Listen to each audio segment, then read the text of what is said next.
I'd like you to now meet Nicola Henry. Nicola serves with Operation Mobilization. She is the Associate Field Leader for OM's Caribbean work. Normally she spends some of the year in the Caribbean and some at the OM office in Port Colborne.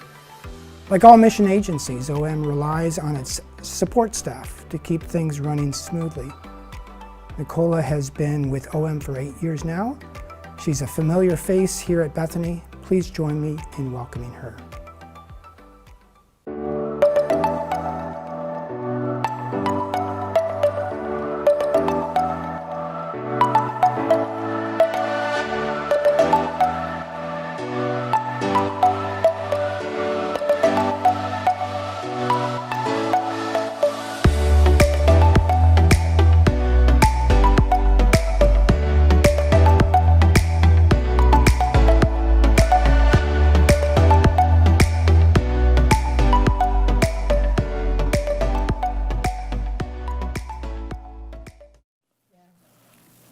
So I wanted to ask you, how are you during these COVID times? How is it? Well, I'm a part of a virtual team. Okay. So I'm used to working remotely, Oh, that's good. right? So I told people, welcome to my world when they had all those stay-at-home orders. But what I'm not used to is the social aspect. Now we play games. I have a family meetup every Saturday, and we play games online. Funeral, I attended a funeral service online. Church is online, you know, unless you register early. So I'm not used to the social aspects about the work and social is now online. So it has expanded my horizon a bit, I think. So we'll go to the first question that I emailed you, which is, what is your role at OM? So I am currently a part of the leadership team with OM Caribbean. I serve as their associate field leader or associate director, which means that I support the field leader with the functions. I oversee communications, IT, finance, compliance, basically that. So basically it really is to make sure that we have the infrastructure as a missions organization, as a missions team, to support our missionaries when they go abroad and to ensure that people are hearing about the vision that we have for the Caribbean and the need to send out missionaries into the world. How long have you been doing this role for? So I've been with OM now for 8 years. I started out with the Canada team, and that's why I'm here in Port Colborne.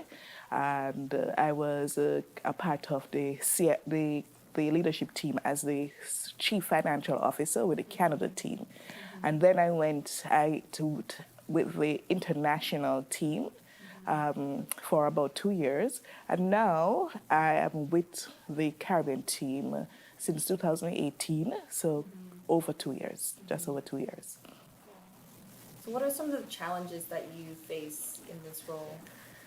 Yeah, our biggest challenge is people.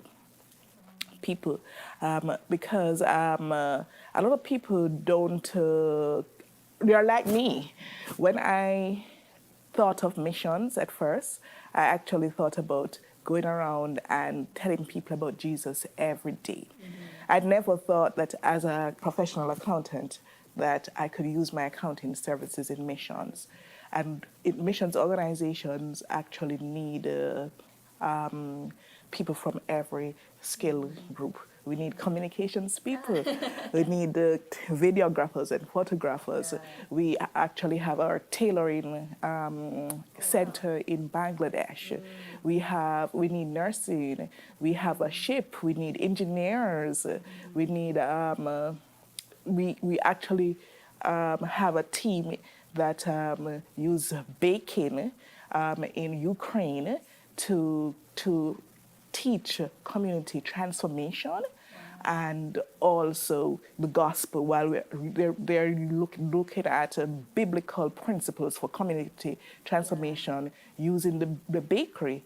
Yeah. We have a team that in Nepal with somebody from Canada. We have a Canadian family who is teaching hydroponics to the rural community in Nepal.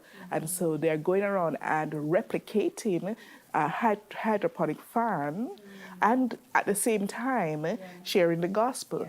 So there is a lot of, in a lot of these closed countries where evangelism is not widely accepted or is illegal, these skill groups, right, fit in. You know, in Tajikistan, we have a fruit production center and labeling and marketing. You know, but it is actually, you know, not done under the name of a Christian endeavor, right? So all these different skill groups are needed. So why is supporting missions, why does that matter? Why does it matter to support missionaries like you, like accountants, people who we don't initially think of? Right. So actually, the administrative role behind the missionaries is very important. The thing about it is that, like me, when I first thought of missions, I didn't realize that missions was anything else but going around and telling people about Jesus. You know, right now there are 3 billion people who do not know Christ, right? About 40% of the world, and some of them have never even met another Christian, right? And with all of our experiences, we are able to go and share. And some people are more able than others to go, right? So sometimes we need to organize prayer circles for people to pray through the ones who are going, pray up the work that is being done. Sometimes, like there are times we had in Algeria where the government was going around and shutting down some of the centers, you know, and we need our prayer warriors to be there to pray through. And sometimes you can't go, but you know somebody else who can go, and we can encourage people to go. And all of this, in order to facilitate you going, you having insurance while you're there in a different field, you being able to channel your finances from your supporters to you, right? And also just to take care of other needs. We kind of, I'm glad that we have an organization behind it, and that's where the administrative people who don't actually go, and that's why they're needed. That's why we are needed. That's why I'm needed. Yeah, and also another part is because, as I said, a part of my role was overseeing communications, and so we need people to tell the stories. We need people to share the need, you know, so that people can hear the cry of those. And so that is where the administrative team comes in to help facilitate others hearing and also to foster and facilitate people going and maintaining them while they're on the field. So how can we pray for you during this time? Well, this is a lot of our ministries in OM are on a pause. So it would be great if you could pray for our ship. So as I said, we're in 110 countries plus our ship, the Logos Hope. And the Logos Hope was described as the largest floating book fair. And it was able to go into to ports all around the world.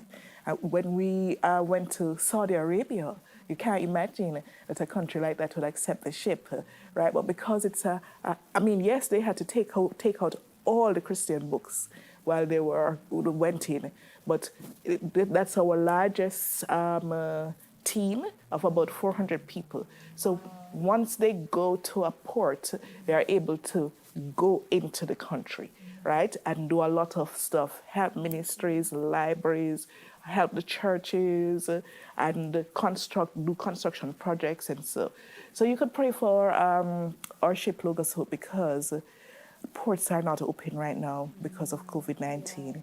Another way is also for our missionaries around. Some of them, because of unemployment of many of their supporters, there is a reduction in support. So if we could pray for that, that would be great. Thank you so much for sharing with us what you've been doing with OM and how we can pray for you. We really appreciate it. Thank you so much, G. And could I say as well, thank you to Bethany. You know, I mean, I actually could not do this without a church as committed to impacting the world as Bethany is. So I want to thank the leadership team and also the Bethany members and adherents for their commitment to missions. And I still have in my office the quilt that the prayer quilt team gave me when I joined OM 8 years ago, with the ties of each person who is praying for OM and me, you know, so that actually spurs me on, you know, so thank you, Bethany.